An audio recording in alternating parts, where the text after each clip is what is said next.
Aziz müminler, Mevlana'nın şu sözüne bakın.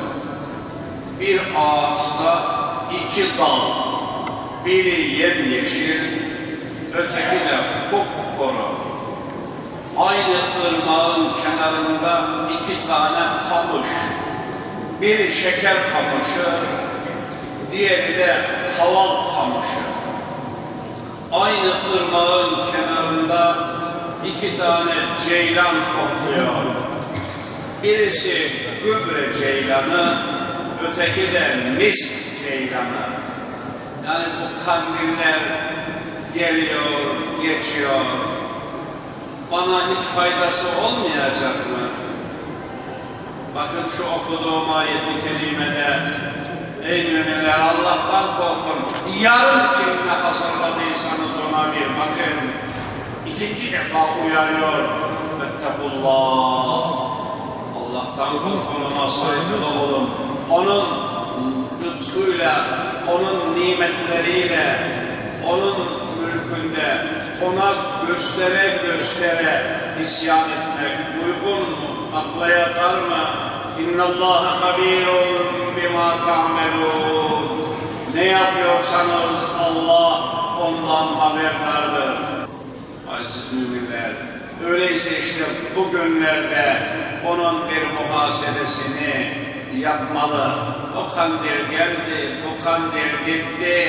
Ben yerimde durdum, yemyeşil olmak dururken kupkuru yanmaya namzet bir çalı çırpı yığını gibi veya şeker kamışı, içi şekerle dolacağı yerde kaval kamışı gibi olmamalı.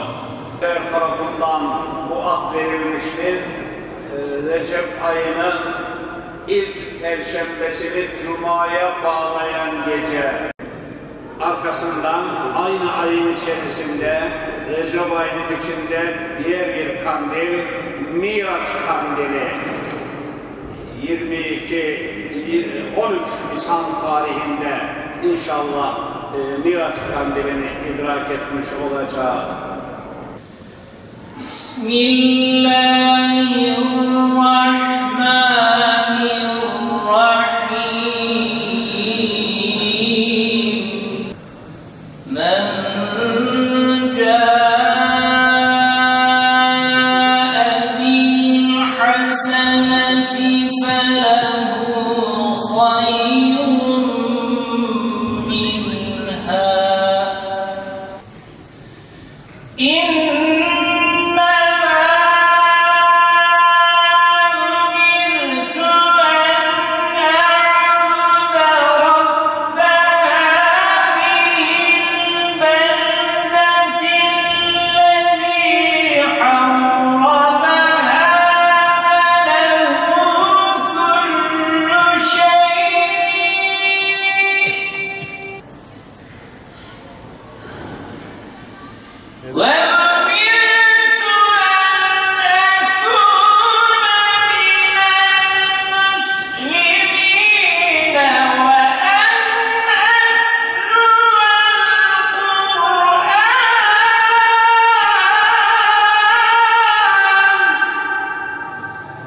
Hazreti Fahri Alem Muhammed Mustafa'na salavat.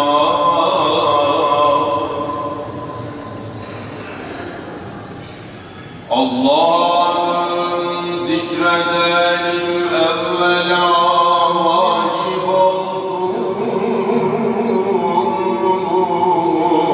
cümle işte her kulağın. Bir kez Allah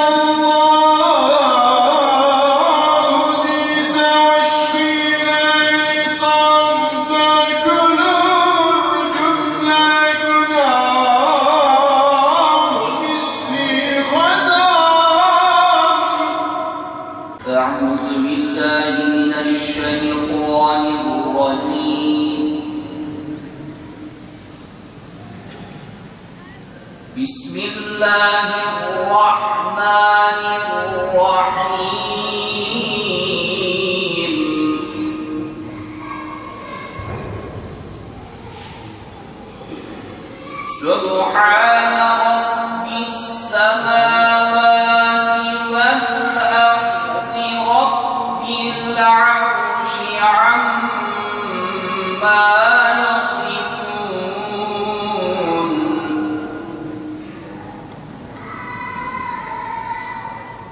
فذرهم يخوضوا ويلعبوا حتى يلاقوا يومهم الذي يوعدون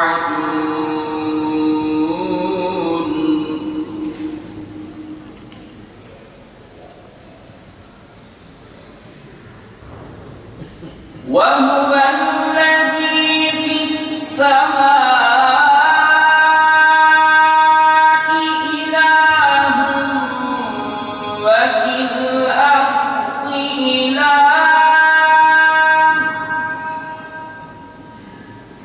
وهو الحكيم العليم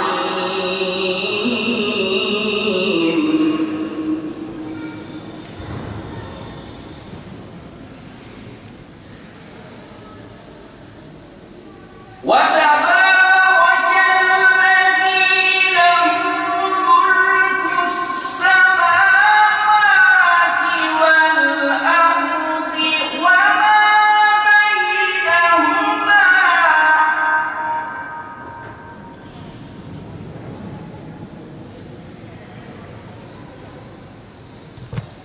وعنده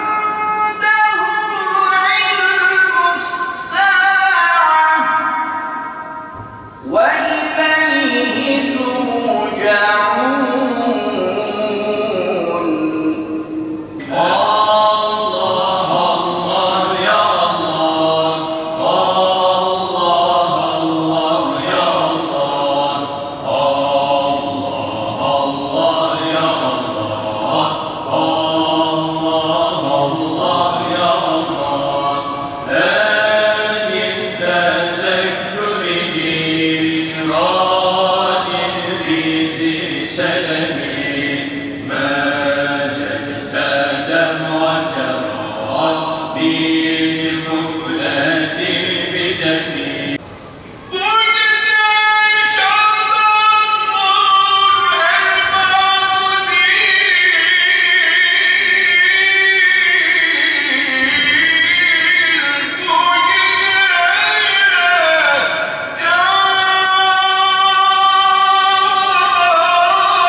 واسم ترتيب التلال والمبارك نور ترغيب التلال آمين إذا شوط تمام جم وجودا قاله خير الأداء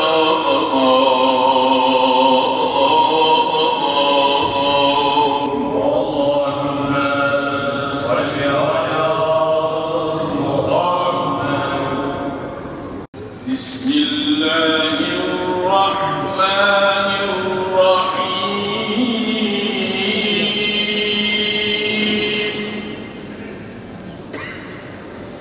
ربنا إنك من تدخل النار فقد أخزيته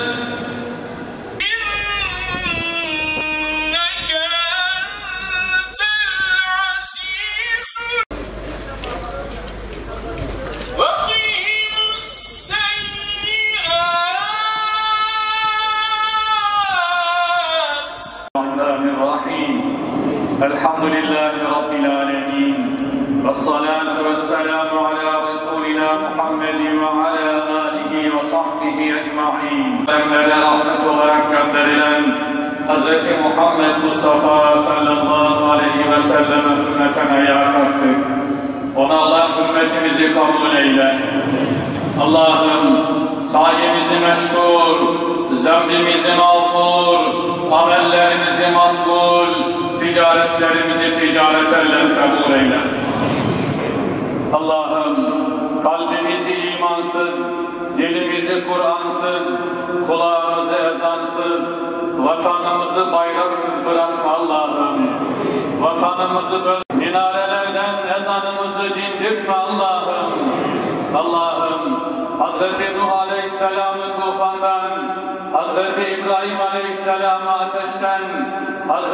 Musa Aleyhisselam'ı Firavun'un zulmünden, Hz. Yusuf Aleyhisselam'ı kuyudan, kainatın efendisi, önderimiz Hz. Muhammed Mustafa sallallahu aleyhi ve sellem'i Ebu Cehil ve yandaşlarından koruduğun gibi bizleri de koru. Düşmanlarımızı zelil ve mahvur eyle. Esselamu